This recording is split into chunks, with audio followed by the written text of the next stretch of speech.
Hello friends, welcome back to my new video. In this video, we will continue class 10th exercise 3.3 question number 3rd and its fourth part. In this question, first of all, we will understand what does it say and then we will solve. Now let's solve it. So friends, question कह रहा है the taxi charges in a city consist of a fixed charge together with the charge for distance covered. कह रहा है कि जो taxi के जो किराया है किसी शहर में वो क्या है कि फिक्स चार्ज तो है ही है, उसके साथ साथ क्या है किलोमीटर के हिसाब से अलग है, जितने डिस्टेंस आप कवर करते हो उसके लिए अलग है. For a distance of 10 km, the charge paid is Rs 105, and for a journey of 15 km, the charge paid is Rs 155. What are the fixed charges and charge per kilometer? ये बात clear है. Next कहता है how much does a person have to pay for traveling a distance of 25 km? तो आइए देखते हैं. देखिए सबसे पहले यहाँ हमें समझना है कि फिक्स चार्ज एंड चार्ज पर किलोमीटर क्या रहेगा. फिक्स चार्ज चाहे आप 1 किलोमीटर जाए, 2 जाए या 10 जाए, वो आपको पे करना ही करना है. ठीक है, तो मान लीजिए लेट कर लीजिए आप let the fixed charge be RS x rupees हो गए. ठीक है, एंड मान लो चार्ज पर किलोमीटर, इसे आप लेट कर लो RSY. ये बात क्लियर है. अब देखिए जो ये चार्ज फिक्स चार्ज है ये आपका फिक्स रहेगा, चाहे आप कितना भी किलोमीटर ट्रेवल करें, चाहे आप 1 कर रहे हो या 10 कर रहे हो, तब भी आपको इतना ही पे करना है इसे. तो पहले 10 किलोमीटर के लिए बात कर रहा है, 10 किलोमीटर के लिए कितना दे दे 105. अच्छा, तो एक तो इसमें क्या कह रहे फिक्स चार्ज किलोमीटर, पहली बात, प्लस अब आप 1 किलोमीटर के लिए y रुपीज पे करते हो तो 10 किलोमीटर के लिए 10y करेंगे. बिल्कुल ये बात क्लियर है. 10y ये दोनों किसके बराबर है, ये है 105 के. क्लियर है, 105 ये आ गया आपकी पहली इक्वेशन. नेक्स्ट कहता है 15 किलोमीटर आप चलते हो तो 15 किलोमीटर की जब आप जर्नी करते हो तो उसके लिए 155 पे करते हो. तो इसमें भी क्या है फिक्स चार्ज तो आपको वही रहेगा, प्लस 15 किलोमीटर के लिए कितना हो जाएगा 15y 155, क्योंकि 1 किलोमीटर के लिए कितना दे रहे हैं आप y रुपीज. ये दो इक्वेशंस हो गई, आप इजीली सॉल्व कर सकते हैं. तो आइए सॉल्व करते हैं. ठीक है, तो सबसे पहले हम क्या करेंगे, इस इक्वेशन से या इस इक्वेशन से किसी से भी एक वेरिएबल की वैल्यू निकाल लो. मान लो पहले से ही हम यहाँ से अगर निकालें तो यहाँ से x की जो वैल्यू आएगी 105 माइनस 10y. ठीक है, ये वैल्यू उठा के आप सेकंड इक्वेशन पुट कर दो. तो 1x की जगह पर क्या पुट करोगे, 105 माइनस 10y. ये तो आपने x की जगह पर पुट कर दिया, प्लस क्या 10y.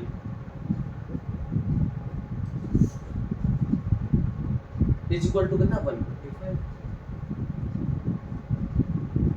अब देखिए 15y माइनस 10y हो जाएगा 5y. ठीक है, 105 उधर जाएगा तो सब्ट्रैक्ट होगा, 155 में जाएगा कितना हो जाएगा 50, तो 5 से जाएगा 10 टाइम्स.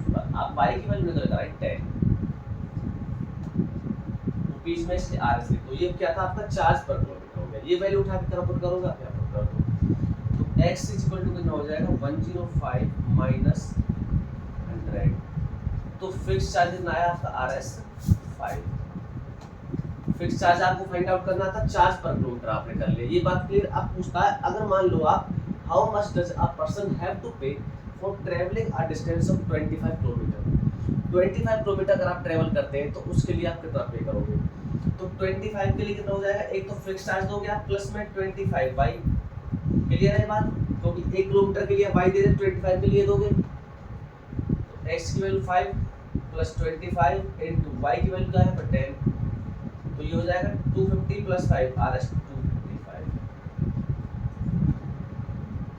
तो ये क्वेश्चन अच्छा क्वेश्चन है, ज्यादातर बच्चों को इसमें क्या कंफ्यूजन रहती है. ठीक है, बिल्कुल आपको एकदम डिटेल में समझाया, फिर भी कोई दिक्कत रहती है तो आप मेरे से कमेंट बॉक्स में कमेंट करके पूछ सकते हैं. एक क्वेश्चन और देखिए.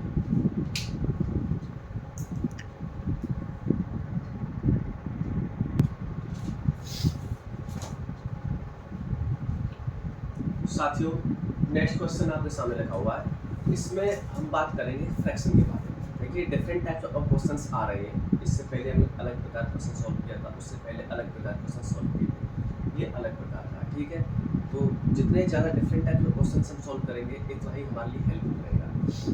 तो आइए क्वेश्चन को समझते हैं। फर्स्ट ऑफ ऑल इसमें कहा अ फ्रैक्शन बिकम्स 9/11। एक फ्रैक्शन की वैल्यू जो बन जाती है, एक फ्रैक्शन बन जाता है 9/11 कब? If 2 is added to both the numerator and denominator. कब?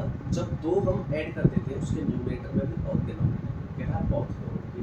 अब नेक्स्ट बात क्या, if 3 is added to both the numerator and denominator it becomes 5/6। Second case में कहता है कि अगर आप न्यूमरेटर में भी 3 और डिनोमिनेटर में 3 ऐड करते हो तो फ्रैक्शन की वैल्यू 5/6 हो जाती है। आपको फाइंड करना है फ्रैक्शन। आइए सॉल्व करते हैं, इट इज वेरी इजी। तो अगर आप कॉन्सेप्ट समझते हैं, देखिए जो चीज़ आपसे पूछ रखी है उसे लेट कीजिए। फर्स्ट ऑफ ऑल मींस या तो फ्रैक्शन पूछ रखा है, फ्रैक्शन तो लेट नहीं कर सकते, लेकिन फ्रैक्शन किससे बनता है? न्यूमरेटर एंड डिनोमिनेटर से। तो न्यूमरेटर और डिनोमिनेटर लेट, मान लो लेट न्यूमरेटर हो गया x, ठीक है, डिनोमिनेटर क्या हो जाएगा y।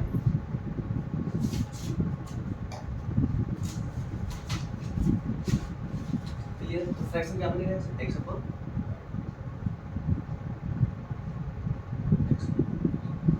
अब अकॉर्डिंग टू क्वेश्चन बात करेंगे। अब हमें 2 ऐड करना है न्यूमरेटर में डिनोमिनेटर, ठीक है। न्यूमरेटर में 2 ऐड किया, डिनोमिनेटर में भी 2 ऐड किया। भाई न्यूमरेटर अपॉन डिनोमिनेटर तो फ्रैक्शन बनता। अब इसकी वैल्यू हमें क्या मिल गई? 9/11। 9/11 क्रॉस मल्टीप्लाई करिए तो 11x plus 22 is equal to 9y plus 18, ठीक है। यहाँ से देखेंगे तो 11x minus 9y is equal to -4। पहली इक्वेशन आ गया, ये क्या है? पहली इक्वेशन। नेक्स्ट बात करता, 3 जब आप ऐड करेंगे तो 3 जब ऐड करेंगे तो x plus 3 upon y plus 3। देखिए ये दोनों में ऐड करने के लिए कह रहा है, इसलिए मैं दोनों में ऐड किया है। तो वैल्यू क्या बन जाती है? 5/6। 5/6 क्रॉस मल्टीप्लाई करिए फिर से 6x plus 18 is equal to 5y plus 15। 6x minus 5y is equal to -3। ये हो गया आपकी सेकंड इक्वेशन, ठीक है। किसी भी एक इक्वेशन से वैल्यू निकालेंगे, मान लो इसी से निकाल लेते हैं। यहाँ से निकालेंगे तो 11x इज इक्वल टू हो जाएगा 9y माइनस 4। यहाँ से x की वैल्यू आएगी निकल कर 9y माइनस 4 अपॉन 11। ये वैल्यू उठाकर इस इक्वेशन पुट करो। इसमें जब आप पुट करोगे तो 6 इंटू 9y माइनस 4 अपॉन 11, ठीक है, minus 5y is equal to -3। इसके लिए से कुछ नहीं बन गया। अच्छा एलसीएम क्या हो जाएगा? 1 इंटू 11 का 11 ही आएगा। 6 की अंदर मल्टीप्लाई करो 54y माइनस 24 माइनस एलसीएम के बाद क्या हो जाएगा? 55y हो जाएगा। सॉल्व करेंगे अपॉन में क्या रहेगा? 11। इस 11 की जब 3 से मल्टीप्लाई करूँगा तो -33 हो जाएगा। इसे इधर ले जाऊँगा तो, ठीक है। 54y माइनस 55y तो माइनस का y, माइनस का 24 उधर जाएगा, प्लस का हो जाएगा। 33 में से सब्ट्रैक्ट करेंगे तो हो जाएगा माइनस का ही लाइन बचेगा। तो माइनस से माइनस कैंसिल आउट, y की वैल्यू निकल कर आती है 9। डिनोमिनेटर की वैल्यू क्या हो गई? 9। अब हमने x की वैल्यू ये निकाली थी, यहाँ पुट कर दो y की जगह पर। x इज इक्वल टू 9 की मल्टीप्लाई 9 से करेंगे हो जाएगा 81 माइनस 4 अपॉन 11, 77 अपॉन 11। 7 टाइम्स में जाएगा, x की वैल्यू आ गई 7। मुझे फाइंड आउट करना फ्रैक्शन। क्या फाइंड आउट करना? फ्रैक्शन। फ्रैक्शन क्या? x upon y। तो जो फ्रैक्शन की वैल्यू आएगी x क्या 7 और y क्या 9। ये हो गया आपका फाइनल आंसर। बिल्कुल एक एक स्टेप को फॉलो करना, जब भी आप कहीं भी आपको कोई भी प्रॉब्लम नहीं आएगी, ठीक है। तो चैनल को ज़्यादा से ज़्यादा सब्सक्राइब कीजिए, फॉलो कीजिए, शेयर कीजिए वीडियो को। Thank you.